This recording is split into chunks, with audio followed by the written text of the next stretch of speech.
সবুজে ঘেরা গ্রাম। পিকু আর মিঠাই দুজনে একসাথে চলেছে। মিঠাই বলছে, কে রে পিকু, তোর কাছে টাকা আছে? তাহলে মোমো খেতাম। পিকু বলে, না রে, টাকা নেই।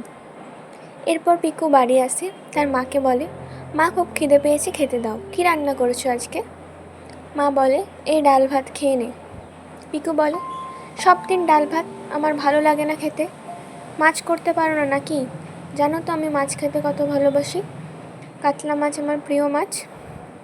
সব দিন তুমি ডাল ভাত করো। তার মা বলে, দেখ পিকু, তোর বাবা মারা গেছে 2 বছর হলো। আমাদের এভাবেই ডাল ভাত খেয়ে চালাতে হবে। আমি লোকের বাড়িতে কাজ করি। তোর পড়াশোনার খরচ, খাবার খরচ, সব দিন মাছ কেনা যায় না। পিকু রাগ করে সেখান থেকে চলে যায় এবং তাদের পাড়ার কাছে একটি দোকান আছে।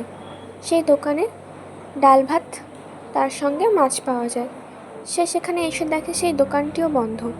পিকুর আজ খাওয়াই হলো না।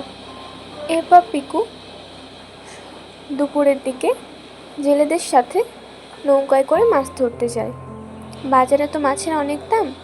জেলে ভাইদের সাথে মাছ ধরতে গেলে জেলে ভাইরা তাকে একটা মাছ ভালোবেসে দেবে। সেই ভালোবেসে কাতলা মাছ পাওয়ার আশায় পিকু তাদের কাজ করে দেয়।